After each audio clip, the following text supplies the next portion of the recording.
وہ بھی بمشکل بول سکی۔ ہنس ہنس کر ان کی آنکھوں سے پانی نکل رہا تھا۔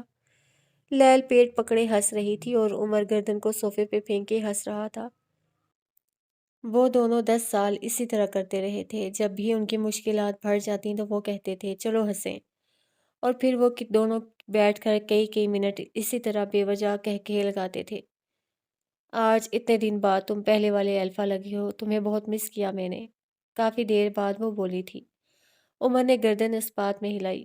وہ وقت اچھا تھا نا لیل، تم میں سردار جج صاحب، ہم سب کتنے خوش تھے۔ سب بدل گیا عمر، وہ یاسیت سے بولی۔ اگر کچھ نہیں بدلا تو تمہاری ماسیوں والی شکل۔ اور یہاں لیل کو لگا تھا وہ عمر کا سر پھاڑ کر کچھ غلط نہیں کرے گی۔ یہ انسان بیٹھے بیٹھے اتنا زہر کیسے اگل لیتا تھا؟ لیل نے کچھ نہیں کہا، وہ بس اسے سامنے دیوار کو دیکھتی رہی۔ بالآخر وہ اچھا محسوس کر رہی تھی۔ تم اب کیا کرو گے؟ لیل نے اسے اٹھتے ہوئے دیکھ کر پوچھ لیا۔ وہ مجھے اپنے پیچھے آنے سے منع کر کے گئی ہے، سو میں نہیں جاؤں گا، لیکن میں اسے منا لوں گا کچھ وقت بعد۔ وہ دروازے کی طرف جاتے ہوئے بولا۔ دروازے پہ جا کر وہ رکا، لیل کو ایک نظر دیکھا۔ برتن اور گھر کو گندا رکھنے کا لاجک سمجھ آتا ہے، لیکن تمہارے ہاتھ، کیا یہ بھی میں دھلواتا ہوں؟ وہ طنزیہ انداز میں کہہ رہا تھا۔ لیل کی آنکھوں میں چنگاریاں بھر گئیں۔ مان لو لیل سکندر، تم ایک پھوہڑ گن میں رہنے والی اور ماسی کی شکل والی لڑکی ہو۔ دروازہ بند کرتا وہ باہر نکل گیا۔ پیچھے لیل کافی دیر تک اس کی شان میں مغلظات بکتی رہی۔ وہ تھا ہی ایسا۔ اس کے جانے کے بعد اس کا چرچا ضرور ہوتا تھا۔ اب الفاظ کیسے ہوتے تھے، کیا یہ بھی بتانا پڑے گا؟ 1 ماہ بعد صبح نکھری نکھری سی سارے شہر پہ اتری تھی۔ حالِ سلطان اپنے نئے گھر کے کچن میں کھڑی اپنے لیے کافی بنا رہی تھی۔ 4 دنوں سے حسن اس کے ساتھ ہی رات میں رہنے آ جاتا تھا۔ ہارون نیچے والے پورشن میں رہتا تھا، وہ بھی بس رات میں۔ وہ دونوں اسے اکیلا نہیں چھوڑ سکتے تھے۔ مہر بس ایک بار ملنے آئی تھی۔ اس دفعہ اس نے طلاق کے متعلق کوئی بات نہیں کی۔ وہ بس حالے کو دلاسا دیتی رہی اور چلی گئی، اب کہ وہ اس کے لیے واقعتاً فکر مند ہوئی تھی۔ کافی بنا کر اس نے مگ دیکھا، وہ لبالب بھرا ہوا تھا۔ ایک اداس مسکراہٹ اس کے لبوں کو چھو گئی۔ اتنے عرصے میں اسے زیادہ کافی بنانے کی عادت ہو چکی تھی، کیونکہ کوئی تھا جسے اس کے ہاتھ سے کافی اور چائے لے کر پینے کی عادت ہو چکی تھی۔ وہ ہر گزرتے دن زیادہ شدت سے یاد آنے لگا تھا۔ حالے چند لمحہ مگ کو دیکھتی رہی، پھر اسی بھرے ہوئے مگ کو سنک میں پھینک دیا۔ آنکھیں کناروں سے گیلی ہو گئی تھیں، پھر یکایک پانی سے بھر گئیں۔ وہ کیوں یاد آ رہا تھا؟ آخر کیوں؟ وہ دھیرے دھیرے نیچے بیٹھتی چلی گئی۔ آنسو آنکھوں سے بہہ نکلے۔ اپنے گرد بازوؤں کا دائرہ بنائے وہ بے آواز روئے گئی۔ کچن کی چوکھٹ پہ کھڑا حسن اسے بے بسی سے دیکھتا رہا۔ یہاں سے چند کلومیٹر دور عمر حیات کے بنگلے پہ آؤ تو وہ چھت پہ اپنی شرٹ لینے آیا تھا۔ شانو اب تک واپس نہیں آئی تھی۔ اس نے شرٹ تار سے اتاری اور پھر جو ہی جانے کو مڑا ذرا دیر کو تھم گیا۔ آہستگی سے گردن موڑ کر اس نے منڈیر پہ رکھے مٹی کے برتن دیکھے۔ وہ ہوتی تھی تو روز ان کو بھر دیتی تھی۔ وہ کتنا بولتا تھا نا، میرے گھر کا سارا راشن ان ناکارہ چڑیوں کو کھلا دیں، کام چور، نکمی، ہڈ حرام چڑیا۔ بلکہ چڑیا کیا، میں نے کل خود دیکھا اتنے بڑے قد کے ساتھ کوا بھی بیٹھا تھا۔ اللہ اللہ عمر، تم نے پرندوں سے بھی بیر پال رکھا ہے؟ وہ بدلے میں بس یہی کہتی تھی۔ عمر آزردگی سے مسکرایا۔ اسے دیکھنے، اسے سننے کی ایک عادت تھی، اور عادتیں جان لیوا ہوا کرتی ہیں۔ وہ واپس کچن میں آیا، کیبنٹ کھولتے ہوئے اسے کچھ سامان دکھا، کچھ پیکٹس، کچھ چیزیں۔ وہ اداسی سے انہیں دیکھے گیا۔ اسے یاد تھا یہ کیوں لائے گئے تھے۔ عمر، میں لازانیہ کا سامان لے آئی ہوں، اس سنڈے تم بنانا اور میں سیکھوں گی، پھر اگلے سنڈے میں بناؤں گی۔ عمر کے گلے میں گلٹی سی ابھر کر معدوم ہوئی۔ اس نے سامان رکھا، چولہے کے پاس رکھا، اپنا کافی کا مگ اٹھایا اور سارا کا سارا مایا سنک میں انڈیل دیا۔ کافی اور چائے تو بس اس کی بچی ہوئی اچھی لگا کرتی تھی۔ اب نہ کافی لطف دیتی تھی، نہ چائے تازہ دم کرتی تھی۔ وہ اپنے ساتھ عمر کے سارے ذائقے بھی لے گئی تھی۔ پانی کی 2 بوتلیں لیں اور ساتھ کچھ کچے چاول لیے وہ ایک بار پھر چھت پہ چلا آیا۔ اب وہ نیچے بیٹھا تھا۔ کسی برتن میں پانی بھرتا تو کسی برتن میں چاول ڈالتا۔ منڈیر پہ کوے بھی تھے، چڑیا بھی تھیں اور راشن بھی۔ وہ ذرا فاصلے پہ کھڑا انہیں دیکھ رہا تھا۔ وہ نہیں تھی اور اس کا نہ ہونا اذیت دیتا تھا۔ عمر خود کو اس اذیت کا عادی نہیں بنانا چاہتا تھا۔ کمرے میں آ کر اس نے لباس بدلا، پھر باہر آیا اور آفس جانے کو گاڑی میں آ کر بیٹھا۔ جب ہی اس کا فون تھر تھر آیا، عمر نے اچنبے سے موبائل کو دیکھا۔ اماں کالنگ۔ اس نے فون کان سے لگایا۔ آگے جو کچھ بولا گیا وہ عمر حیات کی روح کھینچ لینے کو کافی تھا۔ شہر کے پوش علاقے میں واقع حال سلطان کا گھر اپنی تمکنت سے کھڑا تھا۔ وہ چھوٹا سا بنگلے نما گھر تھا، خوبصورت اور پرتعیش۔ حسن اور ہارون نکل چکے تھے۔ ہارون سے اس کی ملاقات یوں بھی کم ہوتی تھی۔ وہ رات دیر سے آتا تھا اور نچلی منزل کے ایک کمرے میں سو جاتا تھا۔ اسے لگتا تھا حالے نہیں جانتی وہ روز آتا ہے، لیکن وہ جانتی تھی، بس چپ رہتی تھی۔ اتنے دنوں سے وہ چپ ہی تو تھی۔ وہ گاڑی نکال کر باہر آئی تو اس کی گاڑی کے ساتھ ایک اور گاڑی آ کر رکی۔ حالے نے اس گاڑی کو دیکھا، پھر اپنی گاڑی سے نکل آئی۔ مقابل گاڑی سے بھی ایک عورت نکلی تھی، بوڑھی فتنہ۔ ان دونوں کی ملاقات ایک لمبے عرصے بعد ہو رہی تھی۔ وہ دونوں ایک دوسرے کے سامنے تھیں۔ حالے کی آنکھوں کی جوت بجھی ہوئی تھی، لیکن گردن کڑا رکھی تھی۔ سنا ہے شوہر نے گھر سے نکال دیا؟ فروا اسے دیکھتے ہوئے تضحیک سے بولی۔ میں یہاں سے گزر رہی تھی، سوچا دیکھتی جاؤں گھر سے نکالی ہوئی عورتوں کا کیا حال ہوتا ہے۔ حالے مسکرائی، پھر اس کی بھوری آنکھوں میں دیکھا۔ گھر سے نکال دینے والے شوہر بھی غیرت مند ہوتے ہیں، ورنہ میں نے تو اپنی آنکھوں کے سامنے کچھ ایسے شوہر دیکھے ہیں۔ وہ فروا کے کان کے پاس جھکی، آواز سرگوشی جتنی دھیمی کر لی۔ اپنی بیوی کو کسی غیر مرد کے ساتھ کمرے میں دیکھ کر بھی خاموش رہتے ہیں۔ وہ سور پھونک کر ہٹی۔ فروا کی آنکھوں سے چنگاریاں نکلنے لگیں۔ چہرہ ایک لمحے میں سخت ہوا تھا۔ حالے مزے سے کہی گئی، اور کچھ بیویاں بھی ہوتی ہیں جو شوہر کی نظر میں گر جانے کے بعد بھی ڈٹائی سے گھر میں بیٹھی رہتی ہیں۔ ان کی بھی مجبوری ہوتی ہوگی، بیچاری گولڈ ڈگرز یو نو۔ آخر میں اسے جیسے افسوس ہوا ہو۔ فروا کی رنگت جو کہ نچڑ چکی تھی، دماغ میں کچھ کلک ہونے پہ دوبارہ بحال ہوئی۔ ویسے میں نے سنا ہے تمہارا شوہر اس ریستوران میں لی جانے والی تمہاری اور اس کی تصاویر لینے والے آدمی کو ڈھونڈ رہا ہے۔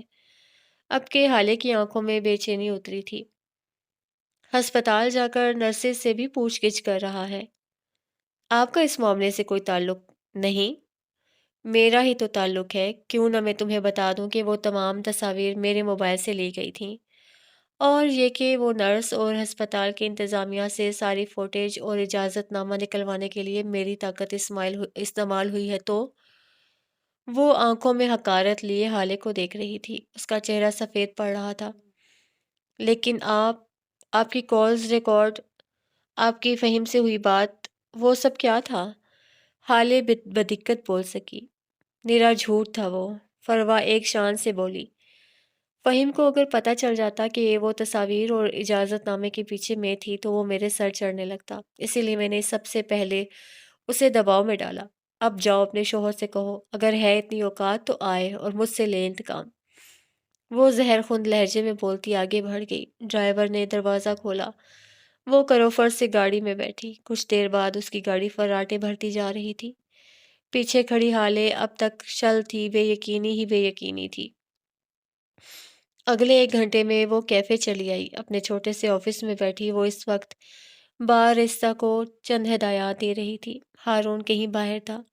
بارستہ چلا گیا تو اس نے گردن موڑ کر کیشیئر کی کرسی کی طرف دیکھا۔ وہ اسی کے آفس میں ذرا فاصلے پہ بیٹھتا تھا، اپنا میز اور کرسی رکھے۔ وہ جب بھی آتا تھا حالے اس سے پوچھتی تھی، تمہاری پسندیدہ خوشبو کون سی ہے؟ پھر عمر ہر دفعہ ہی مسکراتا تھا اور میز کے دراز سے نوٹوں کی گڈی نکال کر سونگتا، پھر مسکراتی نظروں سے حالے کو دیکھتا۔ آپ کو کیا لگتا ہے؟ وہ ہر دفعہ یہی پوچھتا تھا اور حالے ہر دفعہ ہنس پڑتی تھی۔ ظاہر ہے پیسہ، صاف ظاہر تھا پیسہ ہی۔ اس کی میز کو دیکھ وہ ایک بار پھر یاد آیا تھا، کل ہارون کسی لڑکے کو لایا تھا اس کام کو دیکھنے کے لیے، لیکن حالے نے اسے رکھنے سے انکار کر دیا۔ عمر نہیں تو اس کی جگہ بھی کوئی نہیں، بس عجیب ضد تھی، یا شاید نہیں تھی۔ وہ یاسیت سے اس کی کرسی کو دیکھ رہی تھی جب ہارون نوک کرتا اندر آیا۔ حالے سیدھی ہو بیٹھی۔ ہارون نے سیاہ بٹنوں والی شرٹ کے ساتھ سیاہی جینس پہن رکھی تھی۔ سرمئی آنکھوں میں تفکر لیے وہ آگے آیا۔ حالے کے سامنے کرسی کھینچ کر بیٹھا۔ یہ سب کب تک چلے گا؟ وہ سیدھا مدعے پہ آیا تھا۔ تم عمر سے بات تو کر کے دیکھ سکتی ہو، اس طرح اسے ناراض ہو کر بدگمان ہو کر بیٹھ جانا۔ آخر تم یہ سب کب چھوڑو گی؟ حالے نے تکان سے اس کو دیکھا۔ تم سے کس نے کہا میں اس سے ناراض یا پھر بدگمان ہوں؟ اس کا لہجہ ٹھنڈا تھا۔ ہارون شاہد حسین، میں لوگوں کی گرینس پہ ناراض نہیں ہوا کرتی، جج نہیں کرتی، بدگمان نہیں ہوتی، کیونکہ میں ان کی جگہ خود کو رکھ لیتی ہوں۔ اور حالے سلطان سے زیادہ گرے کون ہے؟ ہارون وہ تعجب سا اسے دیکھے گیا۔ حالے کہہ رہی تھی، ساری دنیا چاہتی تھی عمر مجھے چھوڑ دے، میں عمر کو چھوڑ دوں، دور کہیں میں بھی یہی چاہتی تھی، اور اب بھی چاہتی ہوں۔ اس نے اپنے الفاظ پہ زور دیا۔ لیکن وقت گزرنے کے ساتھ ساتھ اسے چھوڑنا مشکل ہوتا گیا۔ اس کے لہجے میں اداسی گھلنے لگی۔ ہارون وہ بہت اچھا ہے، شاندار ہے، میں اسے ڈیزرو نہیں کرتی۔ اس کو چھوڑنا بدگمانی نہیں، ناراضگی نہیں ہے، بہانہ ہے۔ مجھے اسے چھوڑنے کے لیے بہانہ چاہیے تھا، جو کہ مجھے مل گیا، اور اب میں اس بہانے کو لے کر ساری زندگی اس کے بغیر رہ سکتی ہوں۔ جس تعلق نے ٹوٹنا ہی ہو اس کے لیے کیا محنت کرنا، اور میں جان گئی ہوں ہیپی اینڈنگز بس کہانیوں میں ہوتی ہیں۔ اس نے سر جھٹکا تھا۔ یہ وہ وقت تھا جب ہارون خود غرض ہو سکتا تھا، لالچی ہو سکتا تھا، اپنے لیے بس اپنے لیے سوچ سکتا تھا۔ عمر کے بعد حالے اسی کو ملتی، لیکن اس نے ایک نظر حالے کی آنکھوں کی اداسی دیکھی۔ کیا وہ ان آنکھوں کو ساری زندگی اداس دیکھ سکتا تھا؟ اسی لمحے سارے فیصلے ہو گئے تھے۔ تم عمر کو ایک چانس دو حالے، اسے معراج انکل نے تمہارے لیے چنا تھا۔ وہ اس کی آنکھوں میں جھانک کر بولا تھا۔ اور جو باوقار ہوں، جو مخلص ہوں، انہیں بات کرتے وقت نظر نہیں جھکانی پڑتی۔ حالے چند ثانیے اسے دیکھتی رہی، پھر کرسی سے ٹیک لگا لی، تھک کر، ہار کر۔ اسے بابا نے میرے لیے تب چنا تھا جب حالے کی زندگی میں ہیرے، کھانا اور فیشن تھا۔ اب کی حالے گھر سے بھاگی ہوئی، داغدار اور ٹرامیٹک ہے۔ عمر کے ساتھ چلتے ہوئے شرمندگی ہوتی ہے مجھے۔ وہ کون ہے اور میں کون؟ اس کی آواز مغموم تھی۔ میں کوئی لو سیلف اسٹیم کی عورت نہیں ہوں، لیکن اپنا مقام میں جانتی ہوں۔ آج وہ میرے ساتھ خوش ہے، کل بیزار ہو جائے گا۔ کہانی کی ٹریجک اینڈنگز ہمیشہ میرا دل توڑ دیتی ہیں۔ اب کی بار دل نہیں توڑوانا۔ وہ کچھ اور بھی کہہ رہی تھی، لیکن ان دونوں کو یہاں چھوڑ کر اگر ہم عمر حیات کی طرف آئیں تو وہ کراچی کے ایک مشہور ہسپتال کی راہداریوں میں دیوانہ وار بھاگ رہا تھا۔ اس کی آنکھیں سرخ بے جان تھی، جسم لرز رہا تھا۔ بالآخر وہ ICU نمبر 4 کے باہر رکا۔ اسی لمحے اندر سے سفید کوٹ پہنے 35-36 برس کی ڈاکٹر باہر آئی۔ عمر کو دیکھ کے اس نے سمجھنے والے انداز میں سر ہلایا۔ آپ کی مدر کی کنڈیشن بہت خراب ہے، ہمیں سرجری کرنی ہوگی، آپ پیپرز سائن کر دیں۔ وہ عجلت میں لگتی تھی۔ عمر کو لگا تھا کوئی اس کی روح کھینچ رہا تھا۔ اتنی تکلیف آج تک نہیں ہوئی تھی۔ وہ خود کو گھسیٹتے ہوئے ان کے ساتھ لے گیا تھا۔ کس پیپر پہ کیا لکھا تھا، سائن کہاں کرنا تھا، اسے کچھ سمجھ نہیں آ رہا تھا۔ اس کے ہاتھ لرز رہے تھے، دل بند ہو رہا تھا۔ اسے لگا تھا وہ اپنی اسی بھاری جسامت سمیت بے ہوش ہو کر گرے گا۔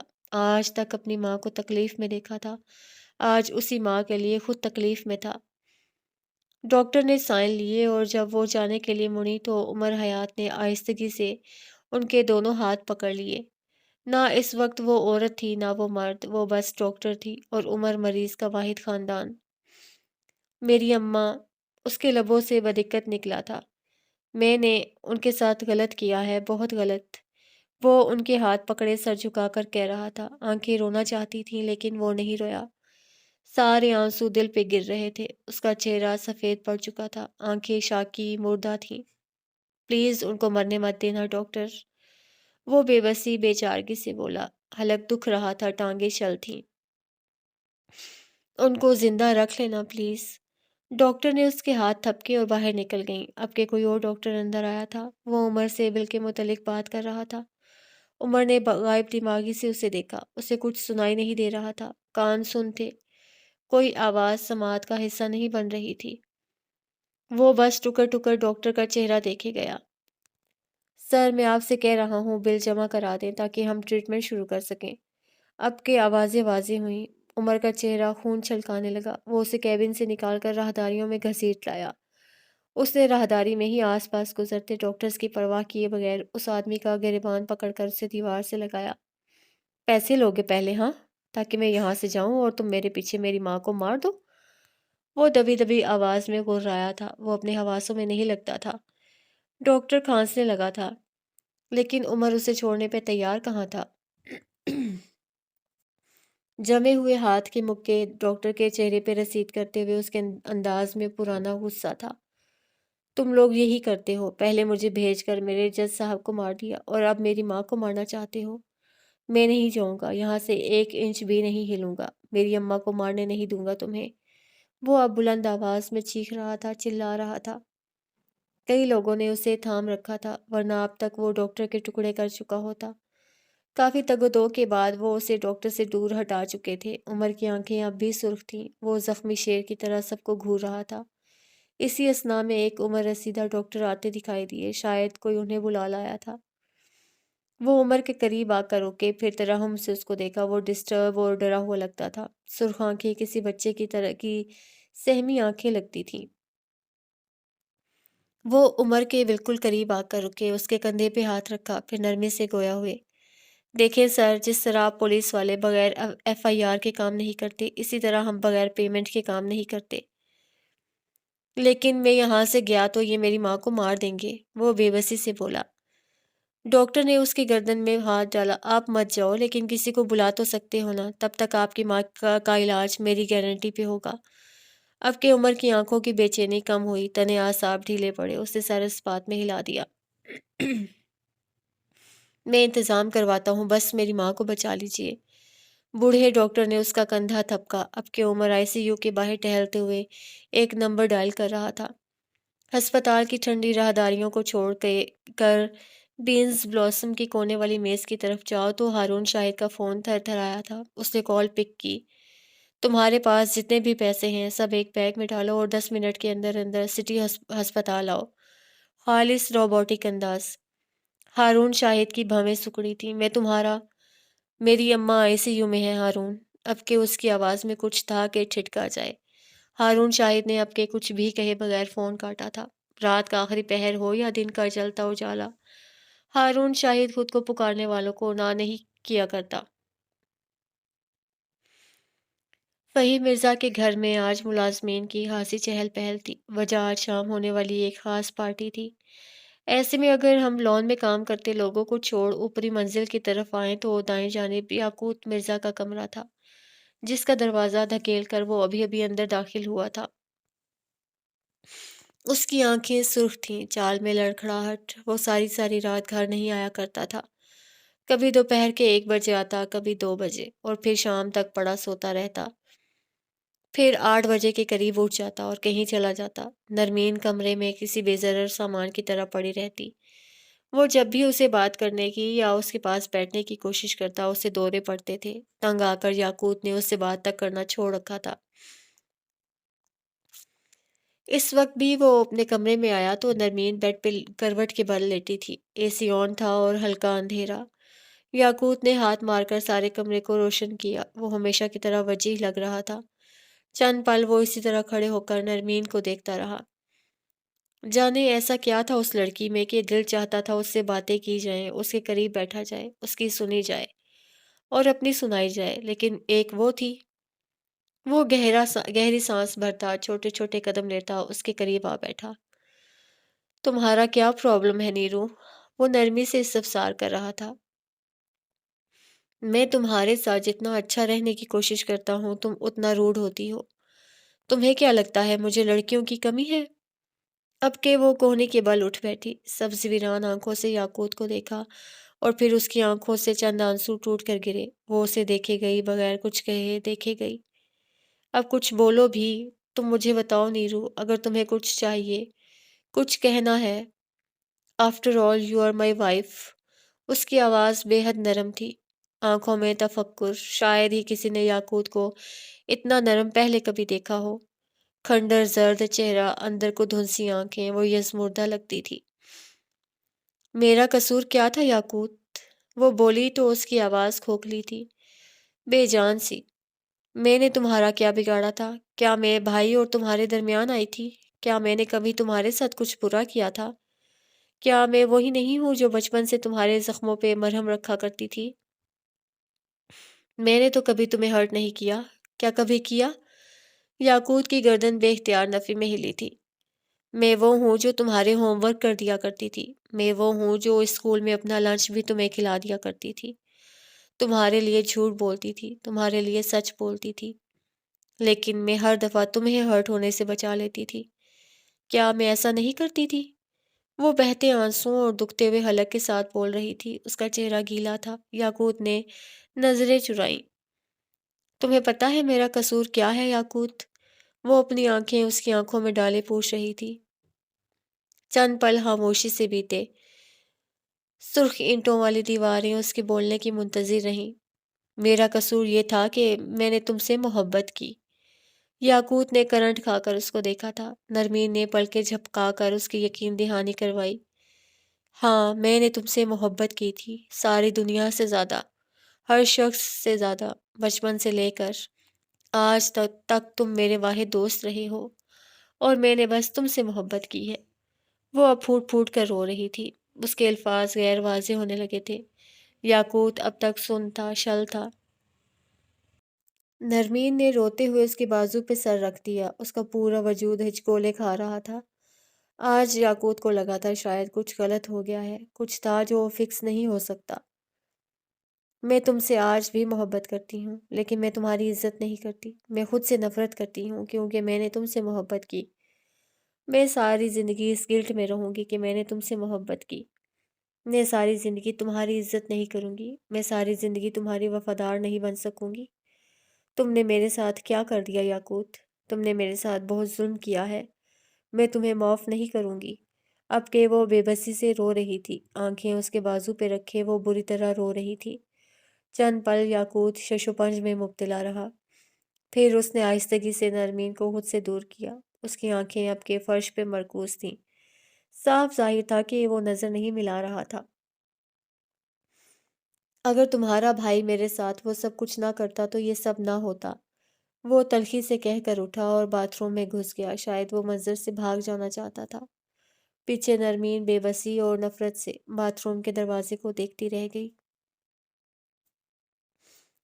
ہسپتال کا ٹھنڈا بے رحم فرش آج عمر کو بے جان محسوس ہو رہا تھا۔ وہ بس بے قرار نظریں آئی سی یو کے دروازے پر جمائے بیٹھا تھا۔ ساتھ ایک سفری بیگ میں پیسوں کی گڈیاں تھیں جو کہ ہارون لایا تھا۔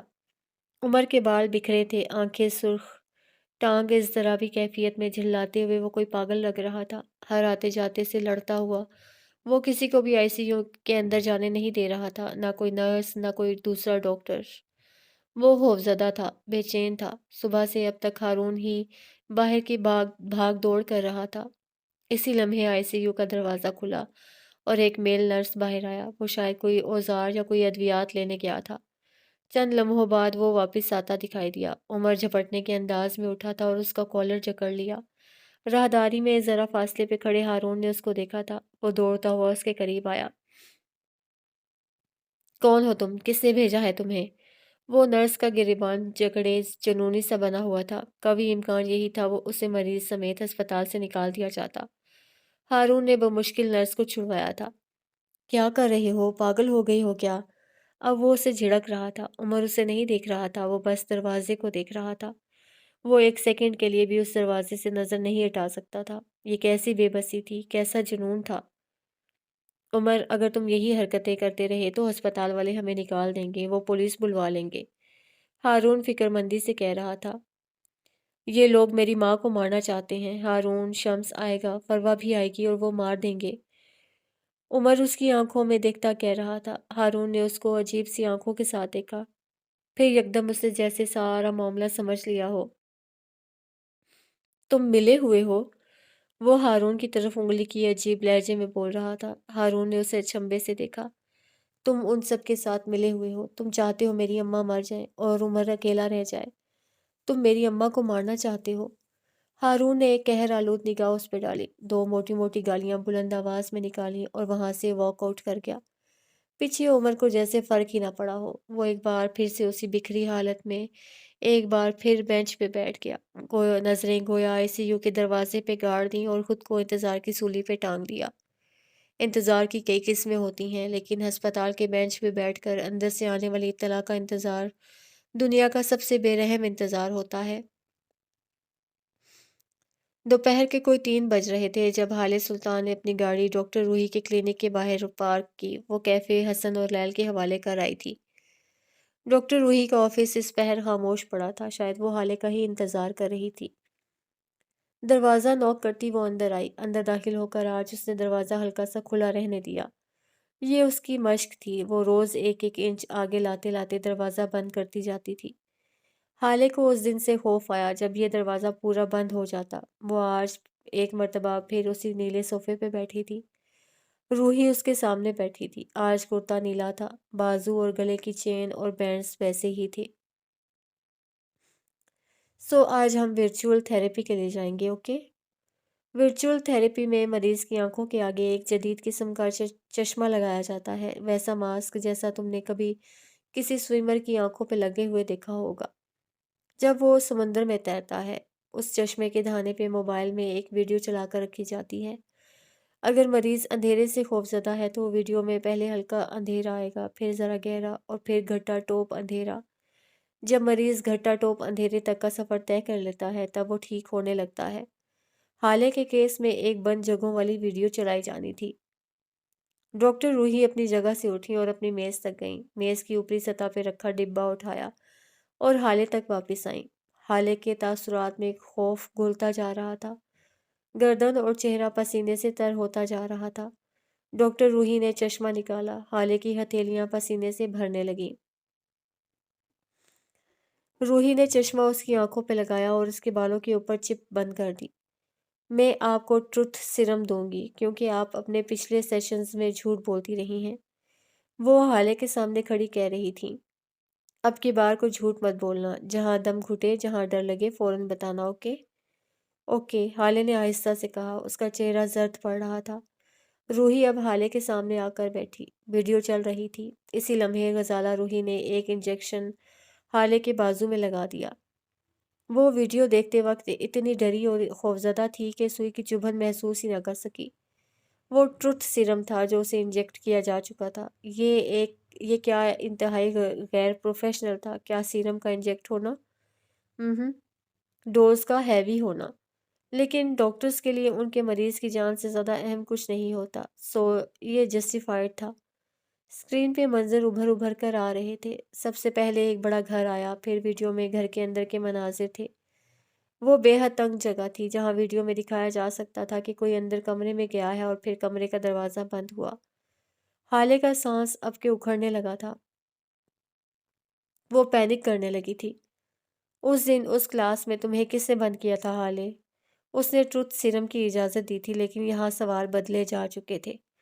وہ اس کے سامنے بیٹھی تھی، اس کی ڈاکٹر، اس کی مسیحا۔ وہ چیخنے لگی تھی، دروازے کھولنے کی دہائی دے رہی تھی۔ ڈاکٹر روحی اس کے سامنے ٹانگ پہ ٹانگ چڑھائے ایک ہی سوال کر رہی تھی۔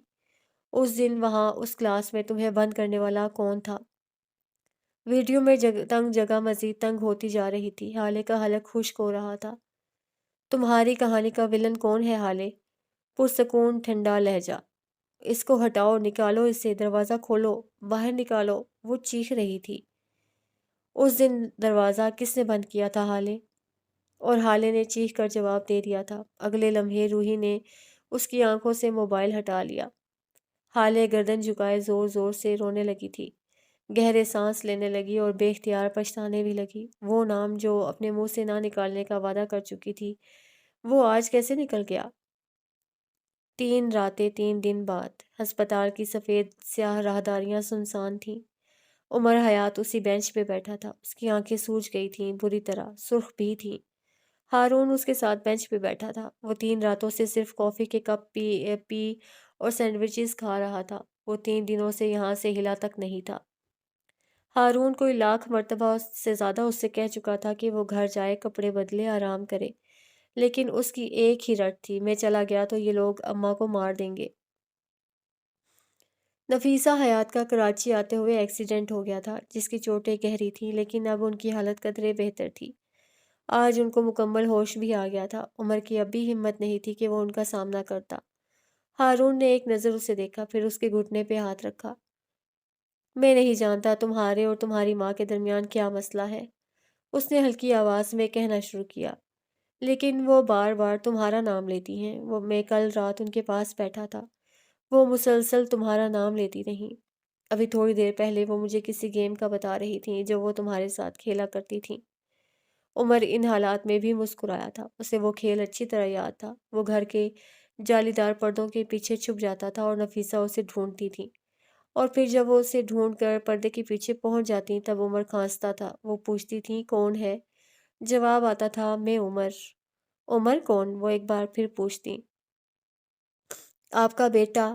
اور پھر عمر پردہ کھول کر باہر نکل آتا۔ نفیسہ ہر دفعہ اسے گلے لگا لیتی تھی۔ 10 سال کی عمر تک وہ یہ کھیل کھیلتا رہا تھا، لیکن وہ ماضی تھا۔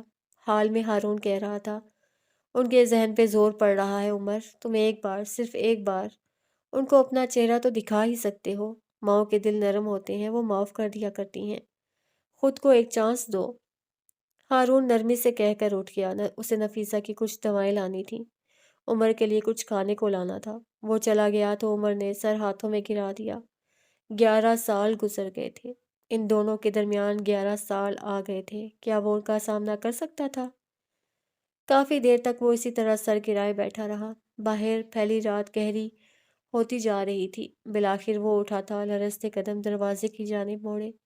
پس منظر میں کئی آوازیں گونجیں جنہیں وہ نظر انداز کر گیا۔ وہ دروازہ دھکیل کر اندر آیا، پاؤں من من بھر کے ہو رہے تھے۔ اس نے نظر اٹھا کر سامنے دیکھا اور اس کا دل دھک سے رہ گیا۔ 11 سال، 11 سال میں اس کا ہجر اس کی ماں کو کھا گیا تھا۔ وہ بوڑھی ہو گئی تھیں، بال کن پٹیوں سے سفید، چہرہ جھریوں زدہ۔ عمر کا دل کیا تھا دھاڑے مار مار کر روئے۔ یہ اس نے کیا کر دیا تھا؟ وہ بیڈ کے تکیوں پہ سر گرائے گردن موڑے اسے دیکھ رہی تھی، یک ٹک پلک جھپکے بغیر۔ ان کی آنکھیں بھی نم ہوئی تھیں، لیکن مجال ہے جو آنسو گرا ہو؟ ان کے آگے کھڑا یہ نوجوان لڑکا آنکھوں کی نمی کے باعث دھندلا نظر آ رہا تھا۔ نفیسہ نے پلکیں جھپکیں، ایک آنسو کن پٹی میں جذب ہو گیا، وہ واضح نظر آنے لگا۔ کتنے سالوں سے وہ اسے نہیں دیکھ سکی تھیں، کتنے سال وہ اسے محسوس نہیں کر سکی تھیں۔ ان کی آنکھوں سے آنسو گرتے جا رہے تھے، لیکن انہوں نے ایک لمحے کو بھی اس بت بنے شخص سے نظر نہیں ہٹائی۔ وہ غائب ہی نہ ہو جائے، اسے غائب ہونے کی عادت جو تھی۔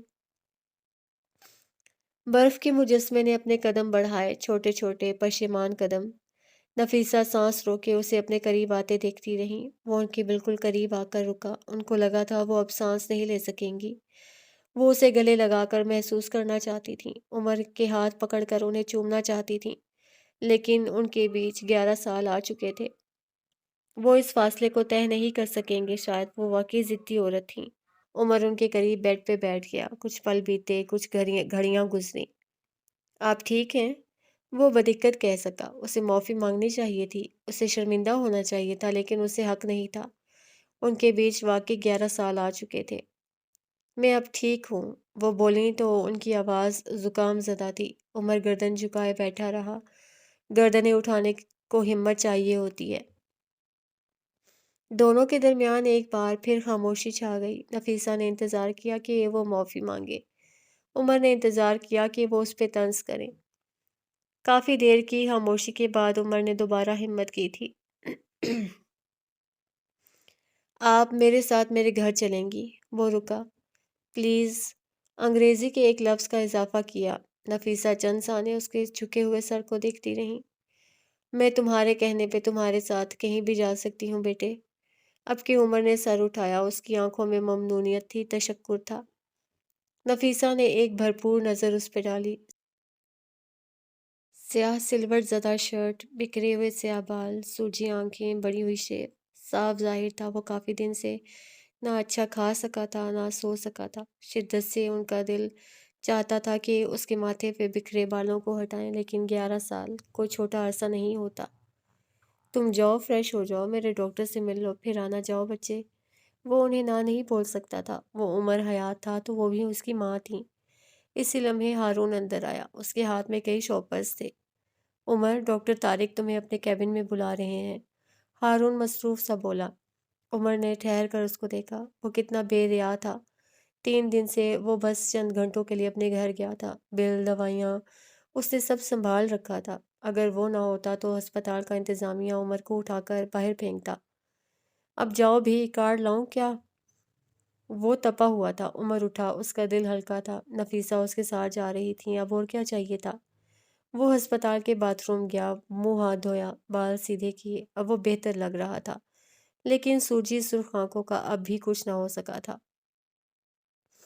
ڈاکٹر طارق کے کیبن میں اسے کوئی 20 منٹ لگے تھے۔ وہ اسے نفیسہ کے متعلق چند ہدایات دے رہے تھے۔ عمر غور سے سنتا رہا۔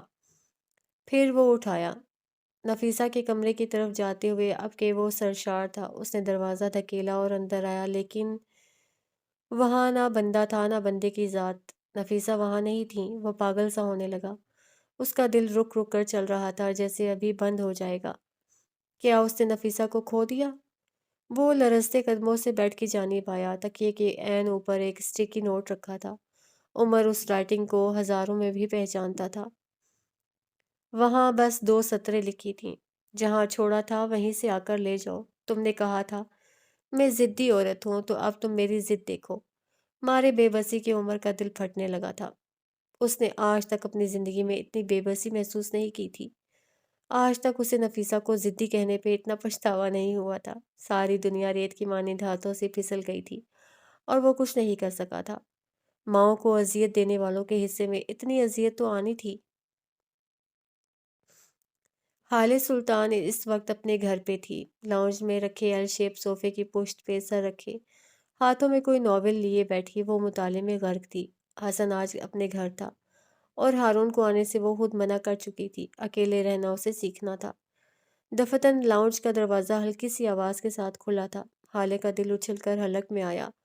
اس نے ڈرتے ڈرتے نظر اٹھا کر دیکھا، اور پھر اس کا دل دھک سے رہ گیا۔ سامنے عمر حیات تھا، لیکن کیا یہ واقعی عمر تھا؟ اس کی حالت، اس کا حلیہ، حالے کے دل میں ٹیس سی اٹھی تھی۔ وہ دروازے میں پہ ایستادہ بس اسے دیکھے گیا۔ کتنے دنوں بعد دیکھ رہا تھا وہ اسے، اور کتنے دنوں کا کھویا سکون تھا جو اچانک واپس مل رہا تھا۔ وہ چند پل اسے دیکھتا رہا، پھر چھوٹے چھوٹے شکستہ قدم لیتا آگے آیا۔ حالے سانس روکے، پلک جھپکے بغیر اسے اپنے قریب آتے دیکھتی رہی۔ وہ آہستگی سے اس کے پاس آ کر بیٹھا۔ حالے نے سانس روک لیا۔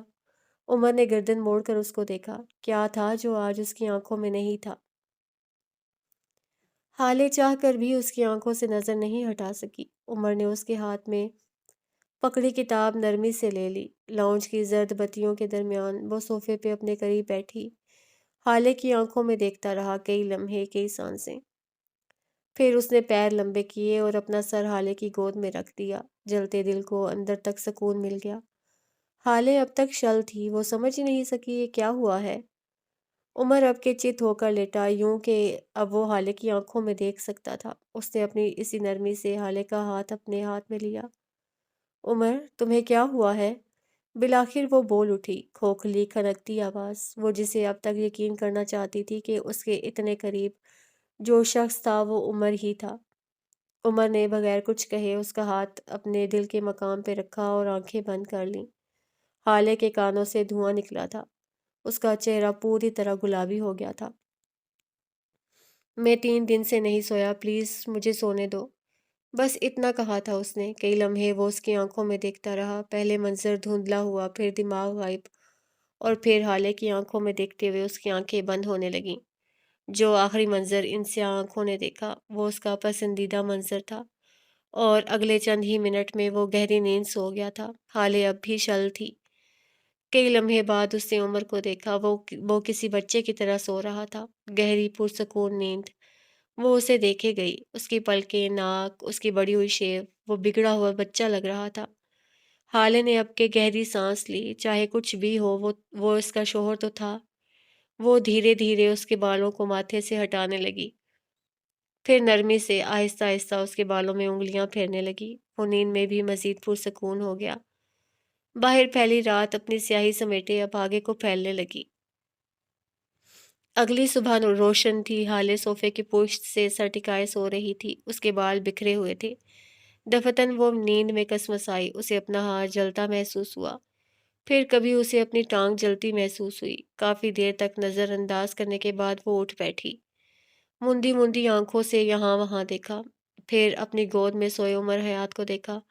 وہ اب تک بے سدھ تھا، ایک ہاتھ نیچے لٹک رہا تھا اور دوسرے ہاتھ میں اب بھی ہالے کا ہاتھ تھا، اور اب ہالے کو احساس ہوا کہ اسے اپنا ہاتھ جلتا ہوا کیوں محسوس ہو رہا تھا۔ عمر حیات بخار میں پھنک رہا تھا۔ اس کے ماتھے پہ ہاتھ رکھ کر ہالے کو لگا جیسے جلتا توا چھو لیا ہو۔ وہ بے اختیار پریشان ہو گئی۔ اب اسے اندازہ ہوا تھا کہ وہ سو نہیں رہا، وہ بے سدھ ہے۔ اسی لمحے اس کا فون بجا، نفیسہ کی کال تھی۔ اس نے فوراً پک کی اور آنٹی، عمر کو بہت سخت بخار ہے، وہ ان کی سنے بغیر روانی میں اپنی کہہ گئی۔ دوسری جانب نفیسہ کی ٹھہری ہوئی آواز سنائی دی، جب جب اس کا دل ٹوٹتا ہے اسے بخار ہو ہی جاتا ہے، میں نے بھی اسی لیے کال کی تھی، اس کا خیال رکھنا۔ ساتھ کال کاٹ بھی دی۔ حالے حیران رہ گئی۔ خیر، وہ گہری سانس بھرتی عمر کے سر کو نرمی سے کشن پہ رکھتی اٹھی، بالوں کو گول مول جوڑے میں لپیٹا اور کچن کی طرف آئی۔ تھوڑی دیر بعد جب وہ واپس آئی تو ٹرے ہاتھ پہ لے رکھی تھی، ایک کپ چائے، پانی کا گلاس اور ٹیبلٹ، ساتھ چھوٹی پلیٹ میں کچھ بسکٹ رکھے تھے۔ اسے دوا دینے سے پہلے کچھ کھلانا تو ہوگا۔ وہ لاؤنج میں آئی تو عمر اٹھ بیٹھا تھا، اس کی رنگت زرد تھی، وہ نڈھال لگتا تھا۔ اس نے گردن صوفے کی پشت پہ ڈھلکا رکھی تھی۔ وہ جو مضبوط ستون کی طرح کھڑا رہتا تھا آج ڈھہ رہا تھا، اور نہ جانے کیوں وہ ڈھہ کر برا لگ رہا تھا۔ حالے اس کے قریب چلی آئی، ٹرے کو چھوٹی میز پہ رکھا۔ عمر خود ہی سیدھا ہو بیٹھا۔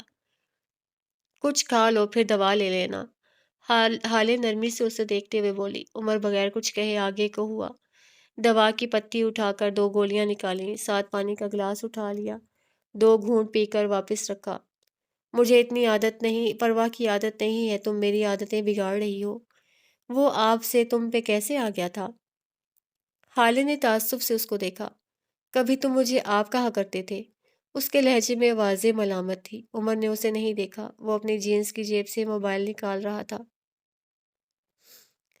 کوئی وقت تھا جب تمہیں عمر حیات پہ اعتبار ہوا کرتا تھا، اس وقت کو ختم ہوئے 1 مہینہ ہو گیا ہے، اب ہم دونوں اجنبی ہیں۔ وہ اٹھ کھڑا ہوا تھا، اس کا لہجہ، اس کا انداز روبوٹک تھا، کوئی جذبہ کچھ بھی اسے چھو کر نہیں گزرا تھا۔ کیا تم میرے ہاتھ کی چائے کو بھی انکار کرو گے؟ وہ اس کی پشت کو دیکھتے ہوئے بولی۔ عمر جو باہر جا رہا تھا تھم گیا، سست روی سے گردن موڑ کر اس کو دیکھا، پھر ٹرے میں رکھے چائے کے کپ کو، اور پھر وہ واپس آیا۔ کون کم بخت حالے سلطان کے ہاتھ کی چائے کو منع کر سکتا ہے؟ واپس صوفے پہ بیٹھتے ہوئے اس کے ہاتھ میں چائے کا مگ تھا۔ حالے نے پلیٹ میں رکھے بسکٹس میں سے ایک اٹھا کر اس کی جانب بڑھایا۔ ایک لمحے کو منظر بدل گیا، کوئٹہ کی ٹھنڈی ہوائیں، پس منظر میں بجتی موسیقی، سبز چائے، رنگین میٹھی ٹکیاں، سب کچھ منظر پہ غالب آنے لگا۔ حالے نے سر جھٹکا تھا، وہ اس کے ہاتھ سے بسکٹ لے چکا تھا۔ اگلے چند منٹوں میں وہ اسے بسکٹ دیتی رہی اور وہ چپ چاپ کھاتا رہا۔ وہ کھا چکا تو باقی بچی چائے حلق میں انڈیلتا رہا۔ 1 مہینہ 1 مہینہ اسے چائے کافی کو بس عادت کے تحت پیا تھا یا پھر سنک کی نظر کیا تھا۔ آج 1 ماہ بعد وہ چائے کو چاہ کے ساتھ پی رہا تھا۔ کون کہتا ہے چائے بس ایک سادہ سا مشروب ہے؟ یہ امرت ہے اگر اسے بنانے والا انسان آپ کا پسندیدہ ہو۔ یہ تیزاب بھی ہے اگر اسے پینے کی عادت کسی انسان کے ساتھ ہو اور پھر وہی انسان ساتھ نہ رہے۔ حالے خاموشی سے اسے ٹھنڈی چائے حلق سے اتارتے دیکھتی رہی۔ اس نے چائے پی کر مگ رکھا، پھر حالے کو دیکھا اور ہلکا سا مسکرایا۔ اس کی آنکھیں آج اس کے ساتھ نہیں مسکرائی تھیں، گال کا گڑھا آج ویسا شوق نہیں تھا۔ میں چھت پہ چڑیوں کے لیے رکھے سارے برتن بھر کر رکھتا ہوں، اسے دیکھتے ہوئے آہستگی سے بولا۔ چڑیا اب بھی آتی ہیں اور وہ ہڈ حرام کوا بھی۔ کیا میں یہ مان لوں کہ اب تم اس کوے سے نہیں چلتے؟ حالے نے مسکراہٹ دبائی۔ عمر گردن جھکا کر ہنسا تھا، حالے بھی مسکرائی۔ اب نہیں آتا وہ، اس کے اندر کی انا جاگ گئی ہے، اب کما کر باغ دوڑ کر کے کھاتا ہوگا۔ اب کی بار حالے زور سے ہنسی تھی۔ وہ ایک بار پھر گردن اٹھا کر اسے دیکھنے لگا، سکون سے، سرشاری سے، یا شاید کئی دن کی بے قراری سے۔ میرے ہاتھ کا کھانا، لون کا صوفہ، چائے کافی کے مگ، چڑیا، کوے، مینا، سب تمہیں بہت مس کرتے ہیں۔ وہ اس کی سیاہ آنکھوں میں جھانک کر کہہ رہا تھا۔ ہالے دلچسپی سے اسے دیکھ رہی تھی۔ سب سے زیادہ کون مس کرتا ہے؟ میں۔ عمر کے برجستگی سے کہنے پہ ہالے ٹھہر سی گئی۔ عمر کی نظریں اب تک اس پہ ٹکی تھیں۔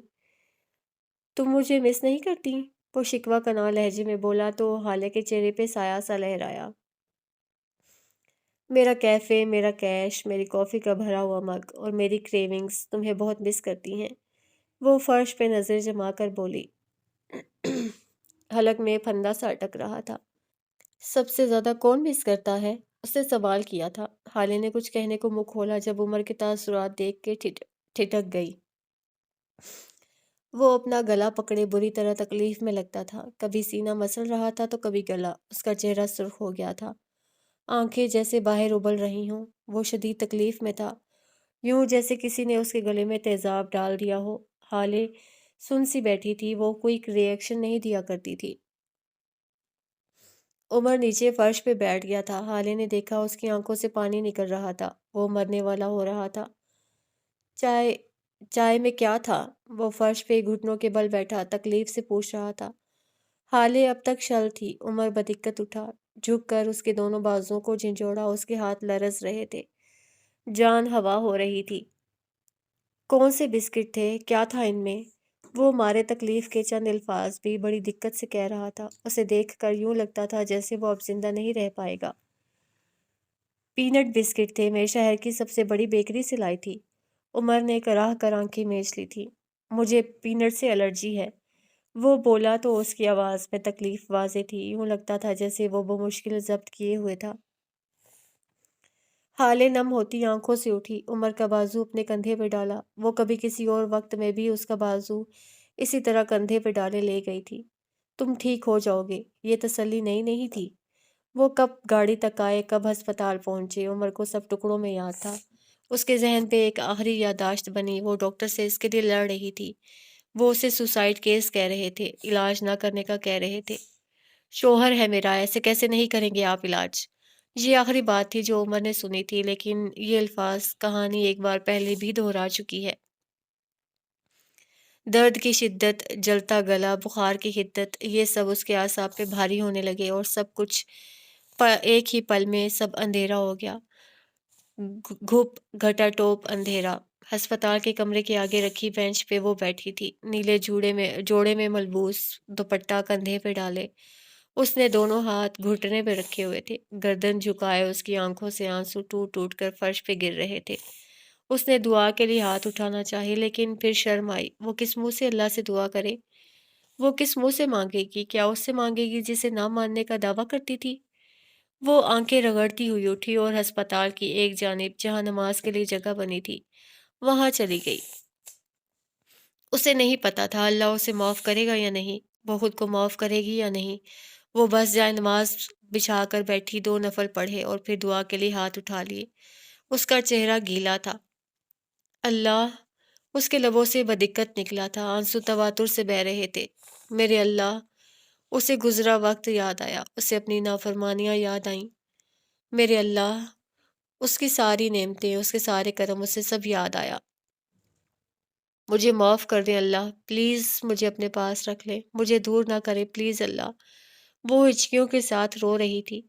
مجھ سے غلطیاں ہوئی ہیں، کوتاہیاں ہوئی ہیں، لیکن میں آج آپ سے ہر چیز کے لیے معافی مانگ رہی ہوں، پلیز مجھے معاف کر دیں۔ وہ اگلی کتنی دیر روتی رہی، کیا کیا مانگتی رہی، اسے کچھ یاد نہیں تھا، بس دل تھا جو ہلکا ہو گیا تھا، سکون تھا جو رگو پے میں اتر گیا تھا۔ تھوڑی دیر بعد ڈاکٹر نے اسے عمر کی طبیعت کی بہتری کی اطلاع دی تھی۔ حالے کو اپنا آپ ہوا سے بھی ہلکا لگا تھا۔ ڈاکٹر اسے عمر کے کامیاب علاج کی اطلاع دے گئے تھے، وہ 2-3 گھنٹے بعد اسے مل سکتی تھی۔ باہر بینچ پہ بیٹھی وہ زیر لب کوئی دعا پڑھ رہی تھی۔ اسی راہداری میں سامنے سے ایک لڑکا چلا آ رہا تھا، سرمئی سلک شرٹ کے ساتھ، دھاری دار پینٹ پہنے۔ اس کے بال جیل سے جمے تھے، پیروں میں چمکتے بوٹ۔ اسے دیکھ کر کئی لوگوں نے سوچا تھا حسن واقعی اس پہ تمام ہوا۔ وہ آگے کو جا رہا تھا، لیکن پھر بینچ پہ بیٹھی لڑکی کو دیکھ کر تھم گیا۔ لبوں کو شیطانی مسکراہٹ نے چھوا، آنکھیں مزید چمک اٹھیں۔ وہ الٹے پیروں واپس آیا، وہ اب بھی آنکھیں بند کیے زیر لب کچھ بڑبڑا رہی تھی۔ یاقوت اس کے قریب بینچ پہ بیٹھا۔ حالے نے پٹ سے آنکھیں کھولیں۔ یاقوت کو دیکھ کے ایک لمحے کے لیے اس کا دل کانپ گیا تھا، لیکن پھر وہ سنبھل گئی۔ وہ اب تک محظوظ نظروں سے اسے دیکھ رہا تھا۔ ہیلو پیور بیوٹی، وہ چہک کر بولا۔ مجھے پہچانا؟ حالے کا رہا سہا ڈر بھی ختم ہو گیا۔ یاقوت کہے گیا، میں نے تمہیں تمہاری شادی کی رات دیکھا تھا، تم بے حد حسین لگ رہی تھیں۔ وہ مکروہ لہجے میں کہہ رہا تھا، کیا بتاؤں تمہیں، میری تو تم پر سے نظر ہی نہیں ہٹ رہی تھی۔ حالے اب بھی کچھ نہیں بولی، بس ٹھنڈی پرسکون نظروں سے اس کو دیکھتی رہی۔ یاقوت اسے نہ بولتے دیکھ ایک اور تیر پھینکا۔ میں نے سنا تھا دلہن سرخ جوڑے میں حسین لگتی ہے، لیکن تم نے ریکارڈ توڑ دیا، تم تو سفید میں بھی حسین لگ رہی تھی۔ حالے مسکرائی تھی، اس کی نم سیاہ آنکھیں اس کے ساتھ مسکرانے لگیں۔ میں 12 سال کی تھی۔ کیا؟ وہ اچانک ہی بولا۔ میں 12 سال کی تھی جب ہم امریکہ گئے تھے، میں، بابا، ہارون، اماں۔ میں تم سے تمہاری سیاحت کے قصے نہیں پوچھ رہا، یاقوت نے برہمی سے اسے ٹوکا تھا۔ حالے اس سے بے نیاز کہے گئی۔ وہاں ہم ایک زو گئے، زو میں نے خنزیر دیکھا، سور، یاقوت کی آنکھوں میں اچنبھا ابھرا۔ حالے کہتی رہی، میں نے جب اس خنزیر کو دیکھا نا تو مجھے بہت کراہیت آئی۔ اماں نے میری آنکھوں پہ ہاتھ رکھ لیا اور کہا اس کو مت دیکھو، لیکن اس کا وہ چند لمحوں کا دیکھنا مجھے آج بھی یاد ہے۔ مجھے آج بھی اپنے آس پاس سے ویسی بدبو آتی ہے جیسے اس دن اس خنزیر سے آئی تھی۔ آج بھی مجھے ویسی کراہیت آتی ہے جیسے اس روز اس خنزیر کو دیکھ کر آئی تھی۔ تم جانتے ہو یہ بدبو، تعفن، یہ کراہیت مجھے کب محسوس ہوتی ہے؟ یاقوت نے بے اختیار نفی میں سر ہلایا۔ وہ بدبو، وہ تعفن، وہ گھن، کراہیت مجھے تب محسوس ہوتی ہے جب میں کسی ریپسٹ کو دیکھتی ہوں۔ یاقوت کے چہرے پہ جیسے کسی نے بھگو کر جوتا مارا تھا۔ وہ اٹھ کھڑا ہوا۔ حالے نے اس کی شرٹ کا بازو پکڑ کر اسے واپس بٹھایا۔ اس کا رنگ نچڑ رہا تھا۔ حالے کہتی گئی، میں 15 سال کی تھی جب میرے دادا کے گاؤں میں چیچک پھیلا تھا۔ یو نو واٹ اس چیچک؟ خیر پتہ ہی ہوگا۔ اس نے لاپرواہی سے کندھے اچکائے۔ میں اپنے بابا کے ساتھ گاؤں گئی تھی۔ میں نے وہاں کے لوگوں کو دیکھا، ان کے جسم، ان کے ہاتھ، ان کی آنکھوں میں بھی چیچک تھا۔ مجھے کراہیت آئی۔ میں سوچتی تھی وہ کس طرح ان چیچک زدہ ہاتھوں سے کھاتے ہوں گے، کیسے اس جسم کو آئینے میں دیکھتے ہوں گے۔ مجھے ان کو کھانا کھاتے دیکھ ابکائی آئی تھی۔ تم جانتے ہو مجھے ویسی کراہیت دوبارہ کب محسوس ہوتی ہے؟ اب کہ یاقوت سن بیٹھا رہا، وہ کچھ نہیں کہہ سکا۔ حالے کی گرفت اس کے بازو پہ سخت نہیں تھی، لیکن وہ پھر بھی اٹھ نہیں سکا۔ حالے آگے کو ہوئی، یاقوت کی مردہ ہوتی آنکھوں میں آنکھیں ڈالی۔ مجھے اب وہ کراہیت تب محسوس ہوتی ہے جب میں کسی ریپسٹ کو دیکھتی ہوں۔ یاقوت کو لگا اس کا سانس بند ہو جائے گا، اسے لگا تھا وہ ابھی مر جائے گا۔ تمہیں پتہ ہے یاقوت، ان لوگوں کا چیچک ان کے بس کا نہیں تھا، لیکن تمہارا چیچک تمہارے بس میں تھا۔ وہ تمہارے سارے جسم میں پھیل گیا ہے، آنکھیں، کان، ناک، بازو اور دل۔ ہاں، تمہارے دل میں بھی، کیونکہ تمہارا دل چیچک زدہ ہے۔ ہر ریپسٹ کا دل چیچک زدہ ہے۔ پہلے میں سوچتی تھی کہ کوئی اس چیچک زدہ ہاتھوں سے کیسے کھا سکتا ہے، لیکن اب میں سوچتی ہوں کوئی ان چیچک زدہ دلوں کے ساتھ کیسے زندہ ہے۔ کیا تمہیں خود سے گھن نہیں آتی؟ تمہیں خود سے کراہیت نہیں آتی؟ اس کی آواز میں تعصب تھا۔ یاقوت گردن نہیں اٹھا سکا اور حالے اس کی مردہ آنکھوں سے اپنی آنکھیں نہیں ہٹا سکی۔ تم کبھی گھر پہ بیٹھی اپنی بیوی سے پوچھنا، وہ تمہیں بتائے گی تم سے کتنی بدبو آتی ہے۔ وہ تمہیں بتائے گی کس طرح تم کوڑے کا وہ ڈھیر ہو جس سے تعفن اٹھ رہا ہے۔ وہ تمہیں بتائے گی تم کس طرح کے خنزیر ہو۔ ہر ریپسٹ تمہارے جیسا خنزیر ہے، تمہارے جیسا چیچک زدہ دل ہے اس کا۔ اور تم لوگ جتنی چاہے خوشبو لگاؤ، جتنے چاہے مہنگے کپڑے پہنو، تم سے اٹھتا تعفن ختم نہیں ہوگا، تم سے آتی کراہیت کم نہیں ہوگی۔ وہ کہہ رہی تھی اور یاقوت بے جان جسم کے ساتھ سن رہا تھا۔ اس کی آنکھیں ایسی تھیں جیسے کوئی مردار جانور، اس کا چہرہ ایسا سفید تھا جیسے قبر میں لیٹا مردہ۔ تم لوگ جانتے ہو تم لوگ کتنے ظالم ہو؟ تم لوگ قتل سے بھی بڑا گناہ کرتے ہو۔ قاتل مار دیتا ہے نا، تم زندہ چھوڑ دیتے ہو، عزت لوٹ کر بے جان کر دیتے ہو۔ زندگی کتنا بڑا عذاب ہے، یہ ہر ریپسٹ کو اس لڑکی سے پوچھنا چاہیے جسے وہ اپنی چند منٹوں کی ہوس کے لیے تباہ کر آتا ہے۔ تم شیطان ہو یاقوت، نرے شیطان۔ اب کہ یاقوت کی آنکھیں سرخ ہوئیں، ان میں زندگی کی رمق جاگی، وہاں خوف آیا، بے چینی آئی۔ میں شیطان نہیں ہوں، وہ کانپتی آواز میں انگلی اٹھا کر بولا۔ خالے نے اسے دیکھتے ہوئے آنکھیں بند کر لیں، ناک پہ ہاتھ رکھا۔ میری ساس کہتی ہیں جب تمہارے سامنے یا آس پاس شیطان ہو تو یہ کلمات دہرانا: اعوذ باللہ من الشیطان الرجیم۔ میں شیطان نہیں ہوں، ہاتھ ہٹاؤ آنکھوں سے، مجھے دیکھو، وہ بلند آواز میں چلا رہا تھا۔ اعوذ باللہ من الشیطان الرجیم، وہ بند آنکھوں سے بلند آواز میں دہراتی رہی۔ یاقوت چیخ رہا تھا، چلا رہا تھا، ہاتھ ہٹا رہا تھا، کبھی اس کے منہ پہ ہاتھ رکھ کر اسے خاموش کروا رہا تھا، لیکن حالے نے جیسے آج ان کلمات کو حفظ کر رکھا تھا۔ وہ جتنا اونچا چلاتا تھا، حالے اس سے زیادہ اونچا دہراتی تھی: اعوذ باللہ من الشیطان الرجیم۔ لوگ جمع ہونے لگے تھے، اسے گھسیٹ کر لے جایا جا رہا تھا۔ حالے کی آنکھیں اب کھلی تھیں، وہ اسے انتقامی نظروں سے چیختا چلاتا گھسیٹتا ہوا جاتے دیکھتی رہی۔ شام کی سیاہی سی پھیلی جب اسے عمر حیات سے ملنے دیا گیا۔ وہ ہسپتال کے کمرے کا دروازہ دھکیلتی اندر آئی۔ وہ سامنے ہی بیٹھا تھا، بیڈ سے ٹیک لگائے، تکیوں کے سہارے۔ اس کی آنکھیں اندر کو دھنسی ہوئی لگتی تھیں۔ اس کی گردن پہ موٹا پٹا باندھا گیا تھا جس سے اس کی گردن اونچی لگ رہی تھی۔ اس کے چہرے پہ تکلیف کے واضح آثار تھے، لیکن حالے کو دیکھ وہ مسکرایا تھا۔ حالے مسکرا بھی نہ سکی۔ وہ دروازے پہ جمی رہی، اندر کی طرف قدم بڑھایا نہ ہی گیا۔ عمر نے ہاتھ کے اشارے سے اسے قریب بلایا۔ وہ بول نہیں سکتا تھا، اسے بولنا منع تھا۔ حالے چھوٹے چھوٹے قدم لیتی اس کے قریب چلی آئی۔ آنکھیں اسے دیکھ کر نم ہو رہی تھیں۔ وہ اس کی وجہ سے تکلیف میں تھا۔ چھوٹے چھوٹے قدم لیتی وہ اس کے قریب بیڈ پہ آ کر بیٹھی۔ عمر اب آلتی پالتی مارے بیٹھ گیا۔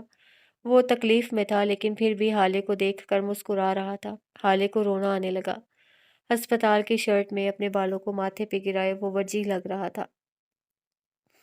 حالے نے اس کی آنکھوں کو دیکھا، عمر بھی اسے دیکھے گیا۔ کافی دیر بعد اس نے حالے کو کہتے سنا: میں نہیں جانتی تھی تمہیں الرجی ہے، میرا مقصد تمہیں تکلیف دینا ہرگز نہیں تھا۔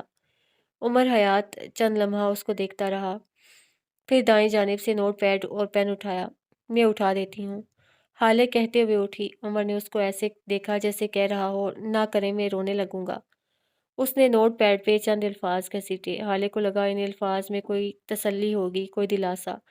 شاید وہ اس سے کہے کہ آپ کو عمر حیات کا قتل بھی معاف ہے۔ اس نے نوٹ پیڈ حالے کے آگے کیا، الفاظ پہ نظر پڑی: اتنے مہنگے ہسپتال لانے کی کیا ضرورت تھی؟ بل کون دے گا؟ حالے نے کراہ کر آنکھیں میچ لیں۔ وہ کیا کرے اس شخص کا اور اس کے پیسوں کے جنون کا؟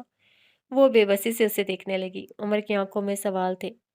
تم فکر نہ کرو، بل میں دے دوں گی۔ تمہیں کہیں درد تو نہیں ہو رہا؟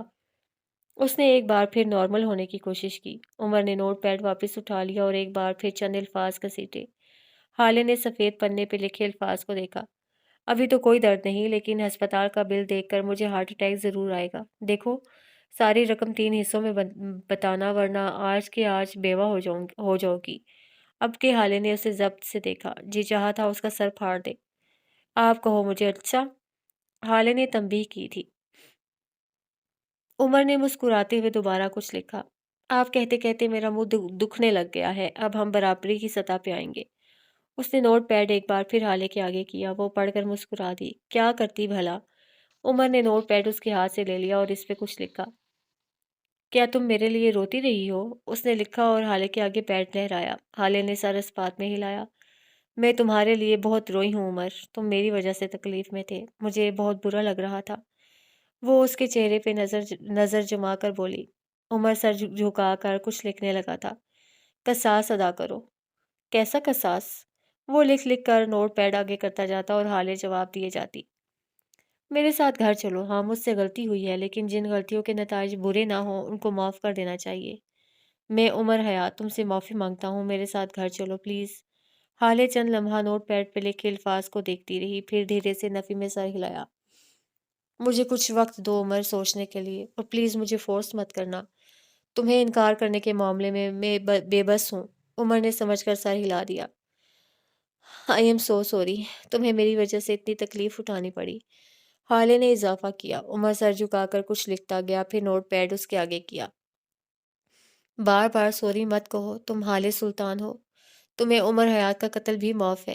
حالے پڑھ کر مسکرائی، پھر اٹھ کھڑی ہوئی۔ عمر نے اسے اٹھتے دیکھا تو اس کی کلائی پکڑ لی۔ ہالے ٹھہر کر اسے دیکھنے لگی۔ عمر نے ایک ہاتھ سے کچھ لکھا تھا۔ ہالے نے جھک کر نوٹ پیڈ اٹھایا۔ میں بیمار ہوں، مجھے اپنے گھر لے جاؤ اور میری خدمت کرو، اتنا تو حق ہے نا میرا۔ ہالے نے گھور کر اس کو دیکھا تھا، پھر اس کے ساتھ بیٹھ گئی۔ اگلے کئی لمحے تک وہ یہی کاغذی جنگ لڑتے رہے۔ ہسپتال کا کمرہ ان کو دیکھ کر مسکراتا رہا۔ ایک ہفتہ بعد، یہ ایک ہفتہ بے حد سکون سے گزرا تھا۔ عمر زیادہ وقت اپنے گھر پہ رہا تھا۔ حالے اسے وقتاً فوقتاً اپنے گھر بلا لیتی اور اس کا پرہیزی کھانا بنا دیتی تھی۔ یہ الگ بات تھی، اس کھانے کو آدھے سے زیادہ عمر خود بناتا تھا۔ شیفز کی انا ہوتی ہے، اپنے آگے کسی کو مرچ مسالہ ڈالتے دیکھ ان کے اندر ان کے اندر آگ برپا ہو جاتی ہے۔ حسن اور ہارون بھی آتے جاتے رہے تھے۔ کل سے اس کی زبان بھی آزاد ہو گئی تھی۔ وہ بولنے لگ گیا تھا اور حالے کو بے اختیار اس کے بولنے پہ پچھتاوا ہوا تھا۔ جب تک اس کی زبان بند تھی سب کتنا سکون میں تھے۔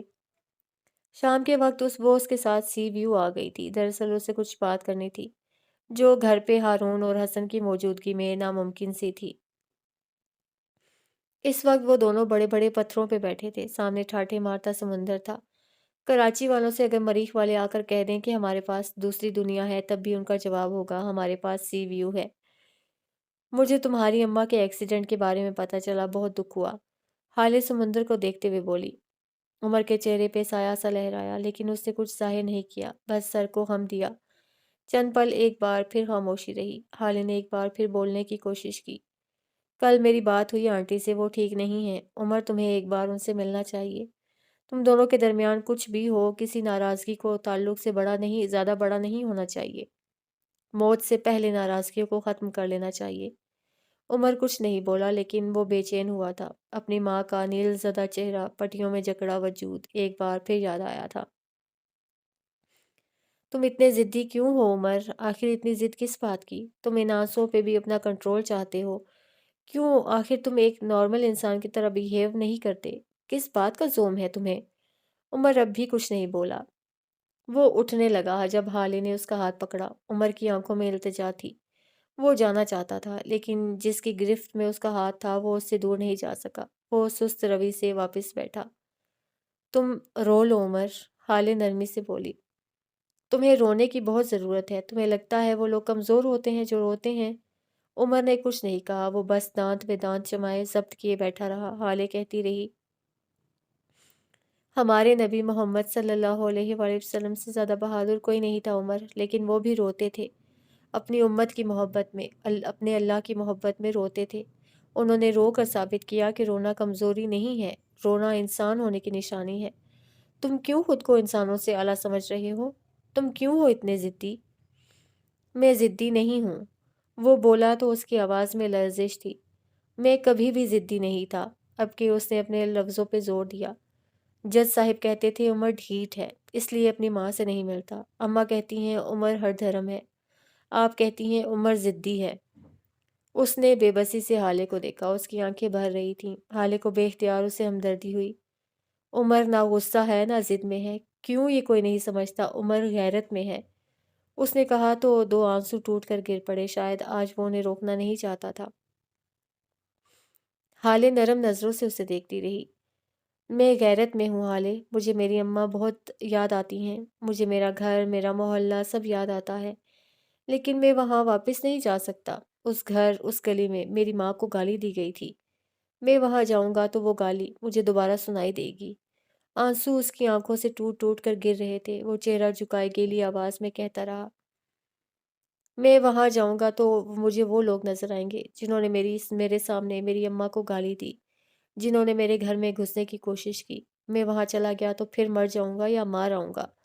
میں خود کو کھونے سے ڈرتا ہوں حالے، مجھے آج بھی وہ دن یاد ہے جب ان لوگوں نے مجھے اور میری ماں کو گالیاں دی تھیں اور میں نے اپنی انسانیت کھو دی تھی۔ میں نے کسی پاگل کی طرح ایک آدمی کو اتنا مارا کہ وہ 2 ماہ ہسپتال رہا۔ کیا یہ میں تھا یا میرا جنون؟ حالے نے اپنے بیگ سے ٹیشو نکالا اور نرمی سے اس کے گالوں کو صاف کرنے لگی۔ وہ روتا گیا کسی بچے کی طرح جو باتیں دل میں رکھ رکھ کر تھک چکا تھا۔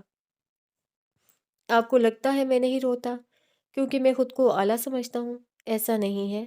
اس نے روتے روتے نفی میں سر ہلایا۔ میں نہیں روتا کیونکہ میں جانتا ہوں رونا دل کو موم کر دیتا ہے رو لو تو غم ہلکا ہو جاتا ہے۔ میں اس دن کے واقعے پہ نہیں رویا، کیونکہ اگر میرا دل ہلکا ہو گیا تو میں نرم پڑ جاؤں گا۔ میں نرم پڑا تو میری ماں کو میری وجہ سے ایک بار پھر بہت کچھ سہنا ہوگا۔ لیکن میں تھک گیا ہوں حالے، میں بہت تھک گیا ہوں۔ اب میں لوگوں سے، ان کی سازشوں سے تھک گیا ہوں۔ مجھے میری اماں چاہیے، مجھے بس وہی چاہیے ہیں۔ وہ آنسو بہاتا تکلیف سے کہہ رہا تھا، شاید وہ واقعی تھک چکا تھا۔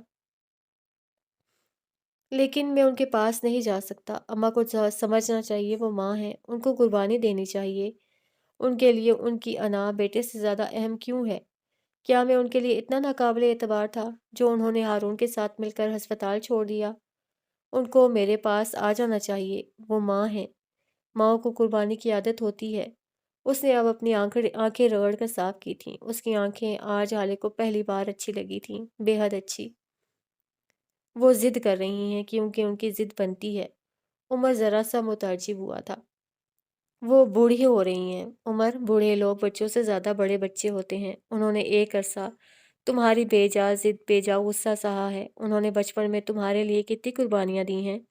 ایک بار اگر وہ نہیں دینا چاہتی تو تم دے دو۔ ہمیشہ مائیں کیوں قربانی دیں؟ یہ وہ وقت نہیں ہے جب وہ تمہیں اپنے پاس بلا لیں گی۔ ماں باپ بوڑھے ہو کر ضدی اور حساس ہو جاتے ہیں۔ وہ چاہتے ہیں بچے ان کو سمجھیں جس طرح انہوں نے تمہارے بچپن میں تمہیں سمجھا تھا۔ ہم بھی ان کا خیال رکھیں بغیر کہے جس طرح انہوں نے تمہارا رکھا تھا۔ وہ بچی بن رہی ہیں تو تم بڑے بنو، وہ ماں نہیں بن رہی تو تم بیٹے بنو۔ وہ ضد نہیں چھوڑ رہی تو تم جھک جاؤ۔ تم بیٹے ہو عمر، بیٹے بازو ہوتے ہیں، تم انہیں معذور کر آئے ہو۔ خدا کو کیا جواب دو گے تم؟ عمر سن تھا، حالانکہ الفاظ اسے چابک لگ رہے تھے۔ میں نے اپنا باپ اس طرح کھویا کہ ان کی کوئی خدمت نہیں کر سکی۔ میرا بس چلے تو سڑک پہ گزرتے لوگوں کو روک کر کہوں، اپنے باپ اپنی ماؤں کے پاس بیٹھو، ان کے کام کرو، ان کو سنو، انہیں سناؤ، وہ ہیں تو سایہ ہے، چلے جائیں گے تو تپتی دھوپ میں آ کر کھڑے ہو جاؤ گے۔ میرے بخت میں تو یہ دھوپ لکھی تھی، تم کیوں اسے اپنا بخت بنانے پہ تلے ہو؟ عمر حیا ٹکر ٹکر اس کا چہرہ دیکھے گیا، کہنے کو کوئی لفظ ہی نہیں بچا تھا۔ آج تمہارے پاس موقع ہے عمر، جاؤ اپنی ماں کو اپنے ساتھ لاؤ۔ لوگوں کو موقع مت دو کہ وہ تمہاری ماں کو تمہارے ہونے کے باوجود نہ ہونے کے طعنے دیں۔ تمہاری گاڑی میں آج پیٹرول فل کروایا ہے، حیدرآباد جاؤ اور اماں کو لے کر آؤ۔ حالے اس کو دیکھتے ہوئے کہہ رہی تھی، زندگی پہ تمہارا حق ہے عمر، وہ برا وقت تھا، گزر گیا۔ اچھے وقت کو خود پہ حرام کر لینا خود پہ ظلم ہے۔ اللہ ان لوگوں کو معاف نہیں کرتا جو اپنی جانوں پہ ظلم کریں۔ عمر نے آسمان کو دیکھا، سمندر کو دیکھا اور پھر حالے کو دیکھا۔ وہ تشکر سے مسکرایا۔ زندگی پہ واقعی اس کا حق تھا۔ ٹھاٹھے مارتا سمندر، بہتی ہوا اور سیاہی میں ڈھلتا آسمان، آج سب کے سب خوش ہوئے تھے۔